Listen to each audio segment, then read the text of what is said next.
was a world of gods and men! Hello humans, my name is Dael Kingsmill, and I'm so excited I finally get to tell you about the project that I've been working on for the last several eons. I lost the audio on my last recording of this, so hopefully take 2 goes better. I looked really good in the last version of this video, so I'm just saying we all missed out. My friend Jeremy, a while ago now, came to me and said, hey, I'm gonna be writing a supplement to self-publish that deals with the new Theros setting book. Do you want to write it with me? And my answer to that was, hell yes. There is a chance that this is your first video of mine that you're watching, so let me explain. I make videos mostly about Dungeons and Dragons and mythology. And I don't know whether you can see it, but up here we've got, I quite like the Theros Magic the Gathering set too. So this is a perfect trifecta for me. This is entirely my jam. It ended up, we got really excited to make a lot of stuff, so the project has ended up packed full of goodies. I got to work on including the Returned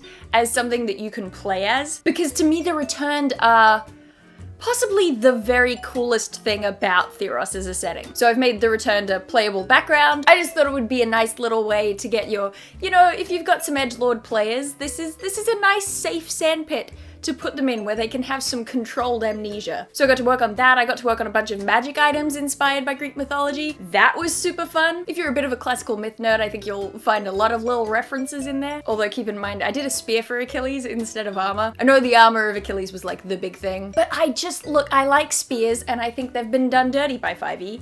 Give me a magic spear. So I did. But what I'm very excited to talk to you about for this video, I want to talk to you about the subclasses that I designed. The subclasses that we did make up the bulk of Heroes and Villains of Theros. We did a subclass for each of the sort of core players' handbook classes, and we tried to make a subclass that feels like it really fits within that setting. Sits in there, all nice and comfy. Some little Easter eggs and references. Now, I'm only going to talk about the stuff that I designed because I have more insights into like why I designed them and what the inspirations were. But I believe Jeremy is planning to make a video talking about his half as well. So there should be a link. I could be wrong, in which case there won't be a link, but there should be a link. All right, first, Bard.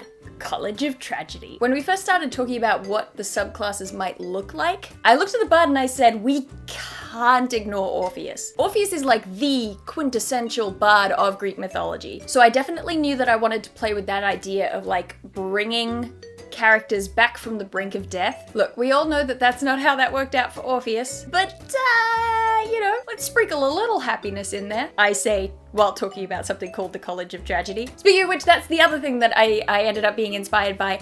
I am a big old nerd, also a theater nerd. I'm really revealing a lot of my angles of geekdom right now. But I have a couple of times studied Poetics by Aristotle, within which Aristotle does a breakdown of the sort of Greek tragic formula. And I kind of made that bridge between Orpheus as a bard who's not gregarious and flamboyant and over the top, transitioning into the concept of Greek art. I mean, it's not only tragic, but the stuff that we kind of grab onto the most from our modern perspective is the tragedies. We don't talk nearly so much about characters getting stuck up donkeys' butts as we do about their, you know, a horrible death at the hands of their own hubris. So the College of Tragedy ended up being a combination of those things. Specifically, I've included tragic flaw. Basically, you can watch a person for an extended period of time and work out what it is that motivates them, as if they were like a character from a play, right? And so you find out their ideal or their flaw or their bond, and then you can use that while making persuasion or deception or intimidation checks. Catharsis, I took this idea from Greek tragic theatre of the audience getting sort of a cleansing by watching someone else's suffering, and applied that with the concept that when a party member goes down, the bard's ability to inspire gets stronger. So you can use the suffering of this person to empower these people. Reversal of fortune, that's a phrase that comes from Poetics. This is the ability that's going to let the bard bring people back from the brink of death, but it's also going to let them bring people who are very powerful and doing really well down closer to death. And then shared adversity,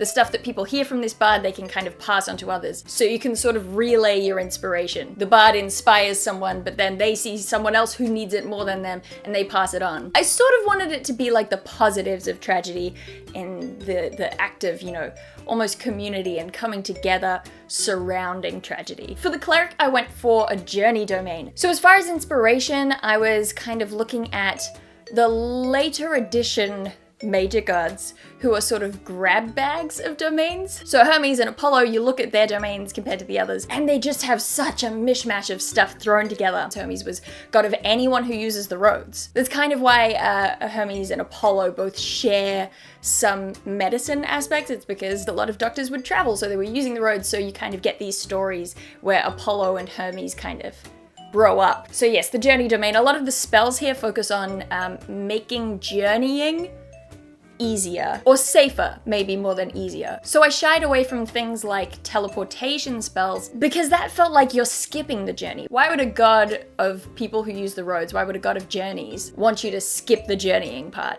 You know what I mean? So it ends up actually including a lot of spells like comprehend languages or commune with nature. It also gets abilities that encourage kind of tactical movement during combat, because sometimes I feel like combat can get a little stagnant, like you run up to the guy and then you fight them until they're dead, and then you go to the next guy and you fight them till they're dead. This one I kind of wanted to give people the option to move around more. Also, the capstone ability, I'm super proud of it because I had no idea what to do. I was sitting there for like a whole day going, what's a cool thing? Like what's a really evocative thing that the Cleric can do? I need something that has cool imagery to it. And so I ended up dipping into Judeo-Christian a little bit.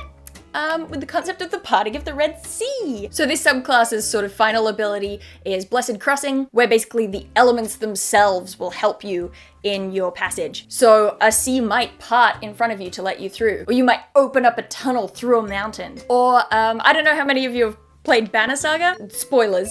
PS. But in the second game, when there's that chasm and the thing, and it fall, and then the guy, and he makes all the rocks and there's the bridge. Yeah, that sick thing. This Cleric can do that. Monk, Way of the Rage Crowned. The monk I was stumped on for a little bit, because you know it's written with such a specific flavor that obviously is taken from sort of East Asian martial arts. So I was sort of sitting there thinking, what's the classical mythology? What's the classical Greek equivalent of martial arts? So I'm looking at unarmed combat. I'm thinking wrestling probably, or pancration. Someone a while back mentioned in a video of mine, they were like, did you know that it's called pancration? And I didn't at the time, and now I do, and I thank you for it. Whoever that kind soul was. But yeah, pancration was like, you know, we've got Greco-Roman wrestling now, but imagine that, but you can like pluck out your opponent's eyes or bite out their throat. It was very violent. And then I sort of started thinking, hey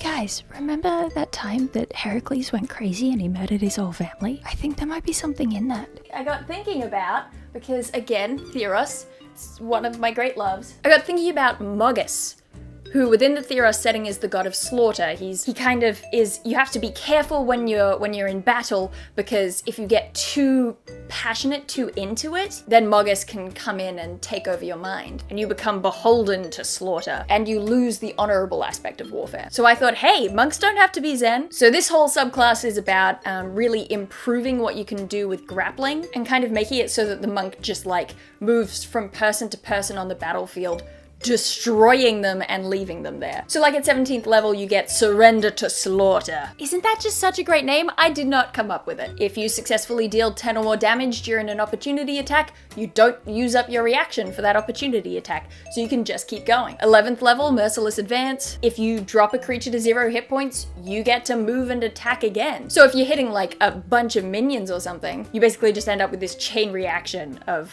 winning. Paladin, the Oath of Atonement. This one was tricky because paladins are so caught up in the medievalist fantasy, right? And we don't really have anything like the classic paladin in Greek mythology. Well, we have demigods who are mostly jerks. So I was thinking about what could be a paladin, and I thought to myself, hey guys, remember that time Heracles went crazy and he murdered his whole family? What if Heracles had done the 12 labors because of genuine remorse, more than because, you know, he was ordered to by the king? So the Oath of Atonement is all about protecting your allies, kind of at the sacrifice of yourself. I think my particular highlight from it is Hold Back the Tide, which is basically for each additional hostile creature that you're in base-to-base contact with, you get a +1 to your attacks. So if you're facing 4 dudes, you've got +3 to your attacks. You get better the more people you're fighting. It's like you're holding them off, trying to stop them from reaching your allies. Ooh, the Rogue Tactician. Okay, this one for me was kind of a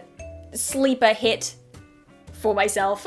Am I allowed to call my own thing a sleeper hit for me? But it was the dark horse. I didn't know I was gonna end up having this much fun with it, but I did. I was thinking about the roguish characters within Greek mythology, and the one that I kept coming back to was it was Odysseus, because he's such an interesting and slightly offbeat rogue character, but definitely a rogue. So I thought this could be something for the face rogues, for the int forward rogues. Really give them some meat to work with. You know, Odysseus was a leader of men. He was using his own guile to help his whole team forward. I mean, let's ignore how many of his peeps he got killed. So this subclass ended up being really heavily based on the concept of delayed gratification. You have patience now and you get a bigger payoff later. For example, in the first round of combat, you can choose to act on initiative 1, and if you do, you take your turn late, but you used that time to sort of examine how one of your enemies fights, and when you do get to act, you have advantage against that enemy. Or field command, this one's more in mind of big boss battles. If you've been directly fighting the same creature for 3 rounds, after that time has passed, you can kind of word in your allies, say,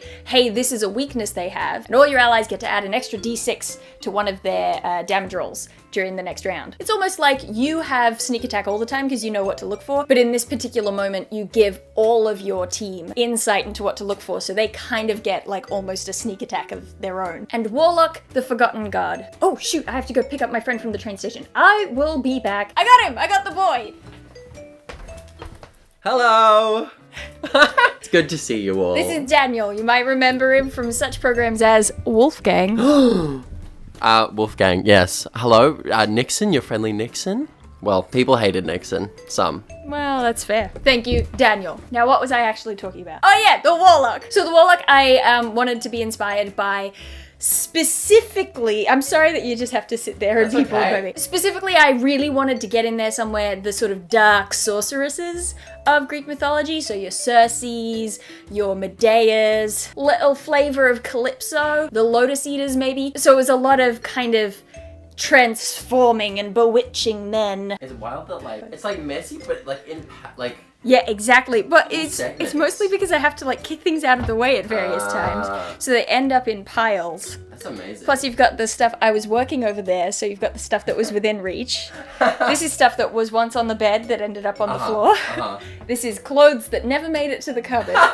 The internet can't know about this, it's a secret. Wow, I've never seen a room so clean and perfect.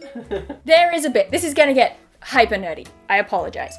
So, in Theros, in the sort of extra texts, there was a short story written that involved Crufix, the god of horizons, who is also the god of mysteries and knowledge. Crufix talks about the fact that the current pantheon that rules over Theros as gods aren't the first pantheon of gods. There were gods who came before them who were overthrown, which directly references in Greek mythology the fact that you have these layers of godships. The Olympian gods now ruling Zeus and his cohort. Then before them you have the Titan gods, right? Before them you have the primordial Titans, and back until you get to like the beings that were there at the beginning, like chaos, spelt with a K because it's Greek. So these are beings of like darkness and time. And the interesting thing I find about those gods is that they don't die, they don't disappear, they don't necessarily lose that domain, but they're no longer the god of it. So Helios is still attached to the sun, even though he's no longer god of the sun. God of the sun is Apollo,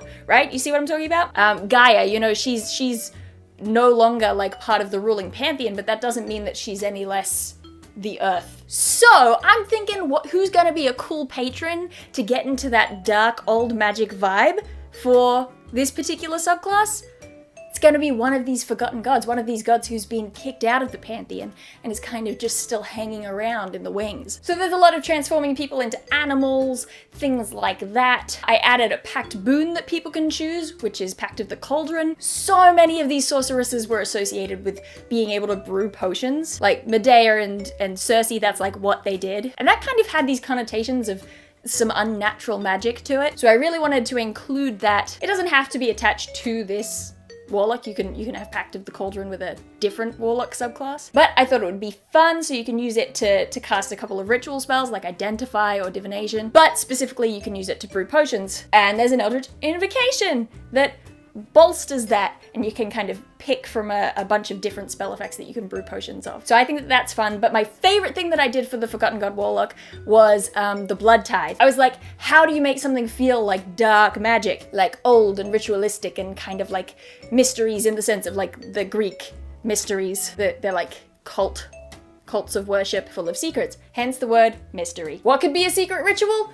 Bloodletting, and using that to cast spells. So basically, you can use your own blood or the blood of a beast to create a new spell slot, and you can cast spells from that, which I think is handy for the Warlock, given how few spells they get. And that's it. That's all of my subclasses. I'm very excited to finally share this with you. We've been working on it for so long, and it's been hard to keep it a secret, keep it to myself. So, I don't know, I really hope that you enjoy it. If you want to join in discussion talking about this stuff, or talking about any stuff, join in with the community. There's a Discord. I hopefully have found the right link to link you to the invitation for the Discord. You can go there and chat about stuff. The people are very friendly. I like them a lot. Do I have anything else to say? Have I forgotten anything?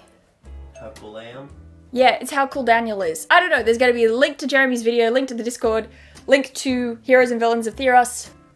Apart from that, I do believe that's it. I'm done. Email this to your grandma, and I'll see you some other time. Hey. Yeah! I have to walk up, but it's weird now, because you're over there! I'm over here! This is my end cut. It's very professional. It's so professional. I forgot I put a chocolate up here yesterday. Oh fuck yeah, was that like Do you want future me treat? No, it's yours. It's a caramel. It's a future It's you a treat. sweetie.